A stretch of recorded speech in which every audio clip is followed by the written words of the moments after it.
नाज़रीन, हैदराबाद में कोरोना वबा में वाध खां पोइ 5 सरकारी अस्पतालनि खे अपग्रेड करण जो ऐलान कयो वियो हो, जंहिंखे 2 महीना गुज़री वञण बावजूद को बि अमल न थी सघियो आहे। इन हवाले सां ॾिसूं था मेरान टीवी जे रिपोर्टर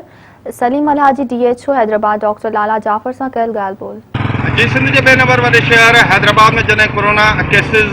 में इजाफो थियो हो तो उन वक्त सिंध हुकूमत पारा हैदराबाद की 5 जेके अस्पतालूं उनके अपग्रेड करण जो ऐलान किया वियो हो, जिनके अपग्रेड करणो हो उन्हनि में कोहिसार, प्रेटाबाद, तालका अस्पताल, कासमाबाद, इन खां अलावा लतीफ़ाबाद समेत 5 जेके वॾियूं अस्पतालूं हुयूं उनखे अपग्रेड करे HDU जेके यूनिट आहिनि उहे बि क़ाइमु करण जो ऐलान कियो वियो हुयो ऐं उनजो मजमूई तौर ते जेको वक़्तु रखियो वियो हुयो उहो 15 ॾींहं रखियो वियो, तो 15 ॾींहंनि में इन्हनि 5 अस्पतालुनि खे जेको अपग्रेड कयो वेंदो, पर हिन वक़्त ताईं 2 महीननि जो अरसो गुज़री चुको आहे पर उन्हनि खे अपग्रेड न कयो वियो आहे, जंहिं सबबि जेको बि बर्डन आहे उहो सिविल अस्पताल हैदराबाद ते पए थो, छो जो अंदरूने सिंध मां जेके मरीज़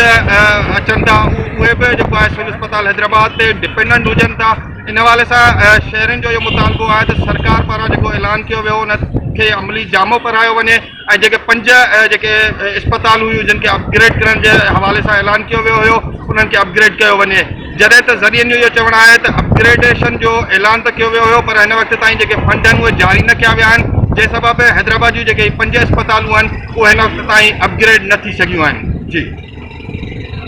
हैदराबाद के अंदर 5 मुख़्तलिफ़ अस्पतालनि में तक़रीबन 187 बेड्स जेके आहिनि ICU HDU ऐं लो ऑक्सीजन फ्लो जो सां गॾु हुजनि, पोइ असां ठाहे DC साहब सां ठाहे DG साहब खे मोकिलियो, DG साहब अप्रूव कराए ऐं सेक्रेटरी साहब खां पोइ ॾिनो ऐं कमु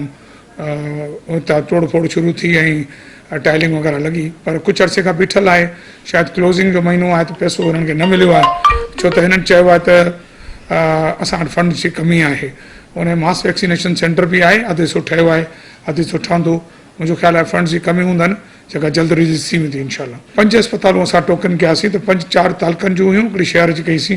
हिकिड़ो असां प्रेटाबाद में रखीसीं जिते 10 बेड्स रहंदा ऐं कासमाबाद रखीसीं उते जेको आहे 49 बेड आहिनि, लतियाबाद में रखियोसीं भिटाई उते 50 बेड आहिनि ऐं कोहिसार में रखियोसीं जिते 53 बेड आहिनि। सो अहिड़े नमूने ऐं इन खां अलावा हिकिड़ो ॿियो वॾो कमु कयोसीं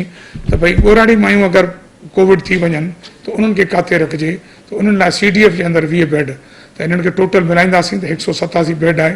ऐं इंशाल्लाह जॾहिं ठही वेंदो कंप्लीट थी वेंदो, उमेदु आहे जल्द अज़ जल्द, त हैदराबाद वासियुनि लाइ हिकिड़ी वॾी ख़ुशी जी ख़बर हूंदी। वैक्सीनेशन बि जेको आहे अल्लाह जी वॾी महिरबानी थी आहे, हाइप क्रिएट थी आहे, माण्हू अचनि पिया, ख़ासि तौर ते जॾहिं मोटिवेशन CM साहब वरितो त गवर्नमेंट सर्वेंट्स बि अचनि पिया, मुख़्तलिफ़ इदारा बि अचनि पिया ऐं डेली तक़रीबन 6,500-7,000 माण्हुनि खे मुख़्तलिफ़ CVCs में असीं वैक्सीनेट कयूं पिया।